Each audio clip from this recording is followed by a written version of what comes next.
قرآن کریم میں اللہ تبارک و تعالی نے ارشاد فرمایا ہے والذین هم للزکاة فاعلون کہ فلاح یافتہ مومن وہ ہیں جو زکوٰۃ کو انجام دیتے ہیں، جو زکوٰۃ کو انجام دیتے ہیں۔ دیکھو میرے پیارو، زکوٰۃ جو ہے یہ دین کا ستون ہے، دین کا ستون ہے زکوٰۃ۔ اور زکوٰۃ نہ دینے پر قرآن کریم کے اندر بھی، احادیث کے اندر بھی اللہ تعالیٰ کی طرف سے بڑی سخت وعید آئی ہے، اللہ تعالیٰ کی طرف سے بڑی سخت وعید آئی ہے۔ اس لیے میرے پیاروں، میرے عزیزوں، جن لوگوں کے اوپر زکوٰۃ واجب ہو چکی ہے وہ لوگ اپنی زکوٰۃ کو نکالے، اپنے علماء کرام سے صحیح مسئلہ معلوم کر کے اپنی زکوٰۃ کو نکالے۔ زکوٰۃ کن لوگوں پر فرض ہے؟ زکوٰۃ کن لوگوں پر فرض ہے؟ زکوٰۃ ان پر فرض ہو جاتی ہے جس کے پاس 52.5 تولہ چاندی موجود ہو، اس پر بھی زکوٰۃ فرض ہے۔ اگر یہ مسلمان ہیں، اگر یہ مسلمان ہیں، اگر یہ بالغ ہے، اس کے پاس 52.5 تولہ چاندی ہے، 7.5 تولہ سونا ہے، اگر اس کے پاس موجودہ رقم ہے، اگر اس کے پاس مال تجارت ہے، تو ان چاروں چیزوں پر زکوٰۃ واجب ہو جاتی ہے۔ اور ہمیں صحیح مسئلہ معلوم کر کے اپنی زکوٰۃ کو دینا چاہیے، اس لیے کہ زکوٰۃ کیا ہے؟ زکوٰۃ واجب ہے، زکوٰۃ کا دینا واجب ہے۔ اور اگر زکوٰۃ نہ دی جائے تو زکوٰۃ کا بچا ہوا مال اگر ہمارے پیسوں میں مل گیا جو دوسری رقم ہے، احادیث کے اندر آتا ہے کہ اسے برباد کر دیتا ہے۔ اس لیے اتنے مسائل سیکھنا ہمارے لیے اوپر فرض ہے۔ طلب العلم فریضۃ علی کل مسلم، ہر مسلمان کے اوپر اتنے مسائل سیکھنے ضروری ہے جس سے اس کے فرض اور واجبات صحیح ہو جائے، درست ہو جائے۔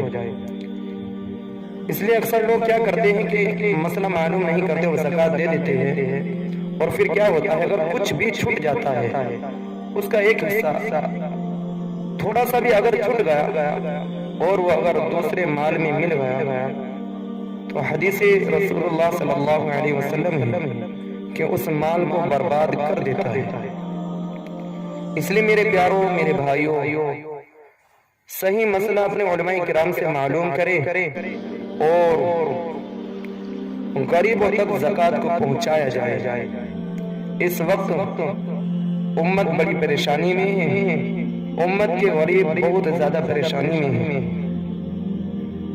زکوٰۃ کے ذریعے احادیث ہے کہ زکوٰۃ کے ذریعے اپنے مال کو پاک کرو، اپنے مال کو پاک کرو زکوٰۃ کے ذریعے۔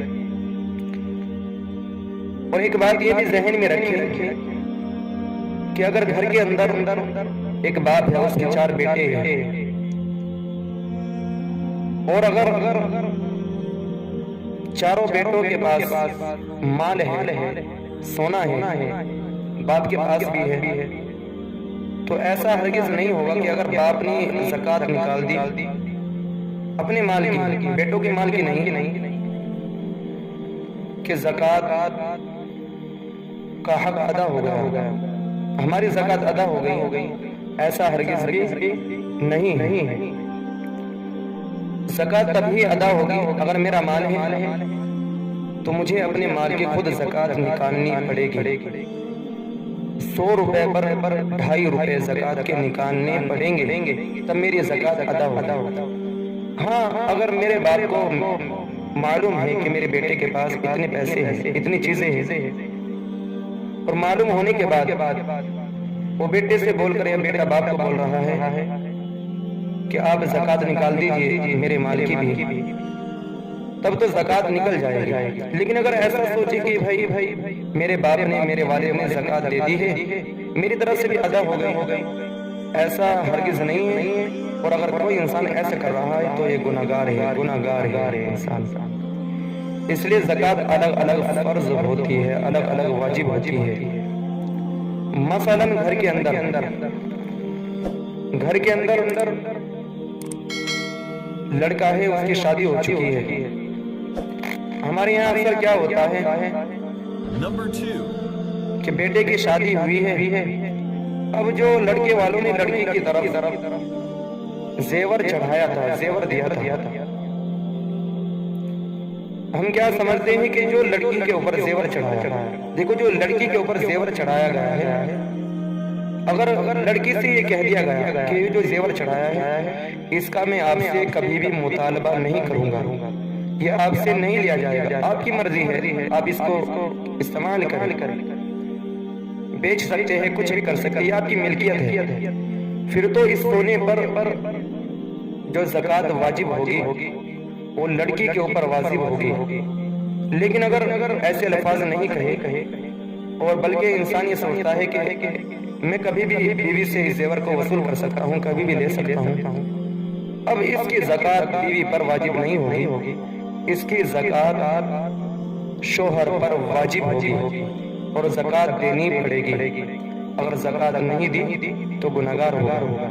ایک مرتبہ حضرت عائشہ رضی اللہ عنہا کے ہاتھ میں سونے کی انگوٹھی تھی، رسول اللہ صلی اللہ علیہ وسلم نے عائشہ سے معلوم کیا کہ اے عائشہ، کیا آپ اس کی زکوٰۃ نکالتے ہیں؟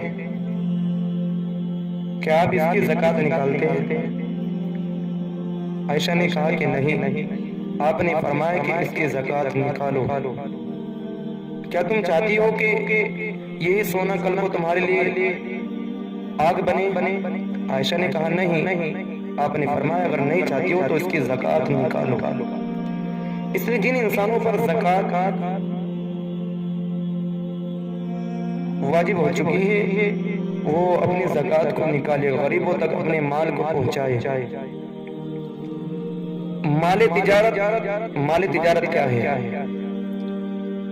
مال تجارت ہر وہ سامان جو بیچنے کی غرض سے لایا گیا ہے، ہر وہ سامان، اس کو مال تجارت کہتے ہیں اور اس پر زکوٰۃ واجب ہوگی۔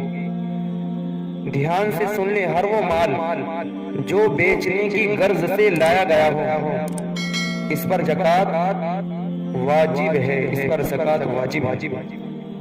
مثلا انسان نے ایک پلاٹ خریدا ہے، اگر اس نے بیچنے کی غرض سے نہیں خریدا تو اس پر زکوٰۃ واجب نہیں ہے، لیکن اگر اس نے اس کو بیچنے کی غرض سے خریدا ہے تو اس پر زکوٰۃ واجب ہو جائے گی۔ مثلا انسان نے گھر بنایا ہے یا گھر لیا ہے، اگر اس نے لیا ہے کہ اس کو کرائے پر دوں گا تو اس پر زکوٰۃ واجب نہیں ہے، لیکن اگر اس نے اس گھر کو اس لیے لیا ہے کہ اس کو بیچا جائے گا تو اس پر بھی زکوٰۃ واجب ہو جائے گی۔ اس لیے میرے پیاروں، میرے بھائیوں، اپنے نزدیکی علماء کرام سے زکوٰۃ کے صحیح مسئلے کو معلوم کریں اور پھر اپنی زکوٰۃ کو ادا کریں۔ اس لیے مالداروں سے میں یہ بات کہنا چاہتا ہوں کہ جب ہم نے اپنی مسجدوں کو چھوڑ دیا ہے، میں ایک بات بڑی اہم کہنی چاہتا ہوں کہ ہم اس مہینے میں اس بار تمام شاپنگ کو چھوڑ دیں، بازاروں میں نہ جائیں۔ آپ دیکھ رہے ہوگے حالات آپ کے سامنے ہیں، بڑی پریشانی کھڑی ہو سکتی ہے، پھر نتیجے آپ کے سامنے آ رہے ہیں، الزامات رکھے جا رہے ہیں، بدنام کیا جا رہا ہے۔ اس لیے یہ بات حضرت مولانا سجاد نعمانی صاحب نے بڑے ہی تڑپ سے کہی ہے، مالداروں سے، خرون انسانوں سے جو اتنی طاقت رکھتے ہو کہ وہ بازار میں جا کر اچھے کپڑے خرید سکتے ہو عید کے لیے۔ حضرت نے ان سے کہا ہے کہ اے بھائیو، جب تم نے اپنی مسجدوں کو چھوڑ دیا تو کیا تم بازاروں کو نہیں چھوڑ سکتے؟ اس لیے بازاروں کو چھوڑ دو، بازاروں میں نہ جاؤ، شاپنگ نہ کرو، ہاں اس مال کو غریبوں تک پہنچاؤ، غریبوں کی مدد کرو، غریبوں کو دو اس مال کو، غریبوں کو دو اس مال کو۔ جب تم غریبوں کو دو گے تو غریبوں کی دعائیں انشاءاللہ تمہیں کامیاب کرے گی۔ میں آپ کو ایک واقعہ سناتا ہوں کہ بنی اسرائیل کا ایک انسان تھا جس کا نام کفل تھا۔ کفل یہ ایسا بدکار انسان تھا کہ روزانہ شراب پیتا تھا، روزانہ زنا کرتا تھا، روزانہ ہر نئی لڑکی کو لاتا تھا اور زنا کرتا تھا، منہ کالا کرتا تھا۔ ایک بار یہ ایک خاتون کو لے کر آیا، اس نے اس خاتون کو 60 دینار دی، اس نے اس خاتون کو 60 دینار دی اور راضی کیا اس پر کہ میرے ساتھ بے حیائی کرے گی، میرے ساتھ منہ کالا کرے گی۔ اب یہ جو عورت تھی یہ آ تو گئی، لیکن یہ عورت آنے کے بعد رونے لگی۔ کفل نے اس سے معلوم کیا کہ کیا بات، میں نے تجھ سے کوئی زبردستی تو نہیں کی، میں نے تو تجھ کو پیسے دیے اور تجھ کو لے کر آ گیا، تو کیوں رو رہی ہے؟ یہ عورت کہتی ہے کہ اے کفل، میں طوائف نہیں ہوں، میں طوائف نہیں ہوں، میں زانی نہیں ہوں، مجھے میری پیٹ کی بھوک نے یہاں پہنچایا، مجھے میرے پیٹ کی بھوک نے یہاں پہنچایا ہے۔ ہاں اگر غریبوں تک زکوٰۃ کو نہ پہنچایا گیا، مالداروں غور سے سنو، جب زکوٰۃ غریبوں تک نہیں پہنچتی تو پھر ایسی نوبت آتی ہے۔ اب اس غریب خاتون کا اثر ایسا پڑا اس کفل کے اوپر کہ اس نے فوراً اس عورت کو چھوڑ دیا اور اس عورت سے کہا کہ جس طرح عزت سے آئی تھی اسی طرح عزت سے چلی جا، اور یہ جو دینار میں نے تجھ کو دیے ہیں ان کو واپس لے کر چلی جا، ان کو واپس لے کر چلی جا، عزت سے چلی جا، میں نے تجھ کو بری کر دیا۔ اب یہ نوجوان اس عورت کو بھیج دیتا ہے، اور اب اس رب کریم کی شان دیکھیے، اس رب کریم کی شان دیکھیے، اس نے غریب پر رحم کیا، اس نے غریب پر رحم کیا۔ اگر تم بھی غریبوں پر رحم کرو گے تو رب تم پر بھی رحم کرے گا۔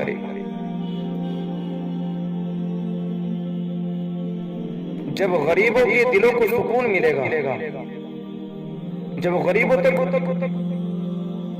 زکوٰۃ پہنچے گی، پھر ان کے دلوں سے دعائیں نکلے گی، پھر تمہاری زندگی بدلے گی جیسے کفل کی بدلی۔ اللہ تعالیٰ نے کفل کی زندگی کو کیسے بدلا؟ ہر انسان غور کر سکتا ہے کتنا بدکار انسان تھا، کتنا بڑا گناہگار تھا، کتنا بڑا گناہگار تھا۔ روزانہ زنا کرنا، شراب پینا روز کا اس کا معمول تھا، 60 دینار دیتا تھا اور زنا کرتا تھا۔ اللہ کا فضل اس پر ایسا ہوا کہ اس کفل کا رات کو ہی انتقال ہو گیا، فوت ہو گیا۔ ہاں اب سوچیے اور غور کریے، اگر اس کا انتقال دن میں ہو جاتا تو کوئی اس کو کندھا نہ دیتا، اس کا انتقال اگر دن میں ہو جاتا کوئی اس کو غسل نہ دیتا، کوئی اس کو قبر میں نہ رکھتا، کوئی اس کو قبرستان نہ لے جاتا۔ لیکن رب کی کریمی دیکھیے کہ رب نے اس کو موت دے دی، اور موت دینے کے بعد کیا کیا؟ ہائے قربان جائے اس رب پر، وہ کتنا بڑا مہربان ہے، رب کتنا بڑا کریم ہے۔ اس رب نے کفل کے دروازے پر لکھا بڑے بڑے الفاظوں میں، عربی میں، ان اللہ قد غفر للکفل، کہ اللہ تعالیٰ نے کفل کو معاف کر دیا، اللہ تعالیٰ نے کفل کو معاف کر دیا۔ میرے بھائیو، اس کو معافی کیسے ملی اتنے بڑے گنہگار کو؟ کیونکہ اس نے غریب پر رحم کیا، اس نے غریب کی مدد کی۔ اس لیے مالداروں، جنہیں اللہ تعالیٰ نے مال دیا ہے، جن کے اوپر زکوٰۃ فرض واجب ہو چکی ہے، ان کو چاہیے کہ وہ غریب کو تلاش کرے، غریب کو تلاش کرے، اپنے بغل میں اپنے رشتہ داروں میں، اپنے گاؤں میں غریبوں کو تلاش کرے۔ اور اس وقت ایسے انسان موجود ہے، آپ جانتے ہیں کہ لاک ڈاؤن ہے، کام بند ہے، بہت سارے غریب ہیں، اس لیے ہمیں چاہیے کہ کوئی بھی انسان بھوکا نہ رہے، کوئی بھی انسان بھوکا نہ رہے، اس کے پاس غلہ پہنچایا جائے، اس کی مدد کریں۔ جب آپ ان کی مدد کرو گے اللہ تعالیٰ آپ سب کی مدد کرے گا۔